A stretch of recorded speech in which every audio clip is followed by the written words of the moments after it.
motivated. I think the growth. I think the fact that we are constantly seeing changes within the company internally and also within, obviously, externally within the market, gives us the ambition and push to be able to grow even further and see where this can take us. But I think on my side, I think we started this company. My dad jokes and says we were two guys in a phone booth.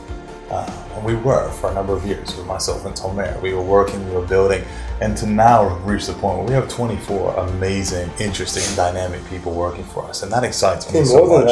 Yeah, maybe more. But every day I get to wake up and we get to come in here and we get to work with these amazing people, and these people who've adopted and embraced the ideals and the vision that we had when we were two guys in a phone booth.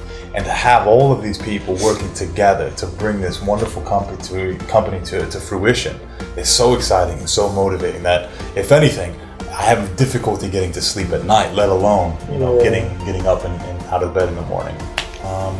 We did a lot of market research. We did a lot of investigation at the time. We thought there was a real opportunity to establish a new, forward-thinking, institutional, exciting company in the space that would be able to deliver fit-for-purpose financial solutions to a whole new world coming off the back of the financial crisis. I think, just on top of that, I mean, we came up with the idea of starting to do something, but we actually, I don't think we knew exactly where this is going to take us. We didn't know how, we didn't know what to do with regards to bring the money in. We did not know one person. People don't believe us, but we didn't know one broker. We had no contacts. We had no financial backing. We had a laptop and an idea. But we came into the industry with a very, very simple concept, which was that we wanted to provide opportunity for people. We had this notion in our minds that people should be judged based on their aspirations and not necessarily based on what happened in the past. And we wanted to be a facilitator. We wanted to provide liquidity and funding so that people could realize their dreams, their projects, their ideas. And that was kind of the underlying ethos that still stands true today. Mutual trust. Mutual trust. And I think at that time, and people forget, when we started this company in 2008, the world was upside down. The financial crisis was in full bloom. And to then really take a risk to set up a whole new company in an entirely different sector with, my friend and now business partner, it required a lot of trust. He needed to trust me. I needed to trust him. And there was that mutual trust between us. So MT Finance. I think it's important to know also that we didn't know what we were going to do. We didn't know the company level was going to take us there. And we didn't start the company with the intention of doing this. We had of having staff, of being in the industry. Now the sector is dominated by a handful of very institutional, very transparent, very ethical lenders. Some of whom are challenger banks, some like us who are still independent and privately owned. But if you have one consistent ethos now from the successful players in this particular space, is that commitment to being institutional, to TCF, treating customers fairly, to being an institutional finance provider. And I think that's the major difference we've seen. We never get ahead of ourselves. And it's interesting and fun and lovely that you talk about our success, but we don't think about success. We just try every day to build something and to be a constructive part of the industry, the financial services industry, to be useful, to provide fit-for-purpose financial solutions to the market. And maybe if we are successful, that's a natural byproduct of that focus. But our focus has never been on being successful, and we don't ever pat ourselves on the back. It's very hard to quantify success because you don't actually know what it is. I mean, for me, I'm still amazed that we have nearly 30 people that we employ, that we actually pay salary to, and a lot of them maybe have mortgages because due to bought their first houses, etc. because of something we started. Married and started families. Something we started from something we started. So it's great to see that, but if that's how one person say, then that's great. Success, that's great, but it's not. There's never a limit to what the success can be. And for me, as long as we're happy and we're enjoying it, and people are enjoying it around us, and we're actually bringing something to the industry and two, actually the country with regards to the financial market, it's doing well, you know. And I can say that, and we don't mean this in any kind of arrogant sense, but we wanted to do things completely differently. We wanted to take a different approach, a different angle.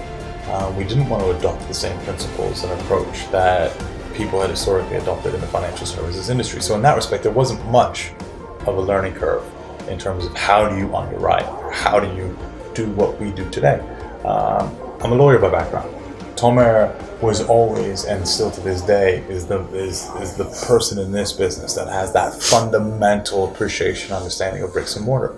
And what we did is we took an outsider's view and we thought, okay, how do we build a company and how do we develop a product proposition which is going to be useful and interesting and dynamic and fit for purpose, but by approaching it from our own perspective, making sure that the legal component was right, making sure that the real estate component was right, and then not really worrying about what other people have done in the past or how they operate.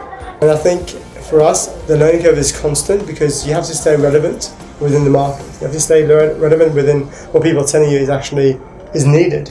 There's no point us coming up with ideas of products or dynamics or any particular interest rates or whatever it is, because we actually it might not be relevant to the market, what's actually someone needed. So it's constantly a learning curve, but we've never really been a learning curve with regards to we've been really badly hit. What do we do from here? It's just like it's a learning from actually appreciating and understanding what's out there.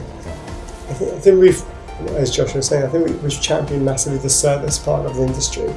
I think we've always been at the forefront of being able to make sure that we are the leaders in what we can be in the industry within regards to service delivery. And I think people forget that when acquiring a property or when refurbishing or whatever it is, if people are down to, if they have a time scale, a certain deadline, they need a delivery, and the delivery comes from certainty of funds with regards to from a lender that's been around for 10 years. It's never let people down, and we've continuously adhered to having the service on our side. And as our team, we've trained, I believe we've trained them well with regards to how they are delivering that to the outside market. And, it's worked well. And they always say, imitation is the best form of flattery. And so many people out there saying, oh, we've got the best service. This is what we focus on. Delivering products and we get told that a lot of it's down to people trying to imitate what we do, and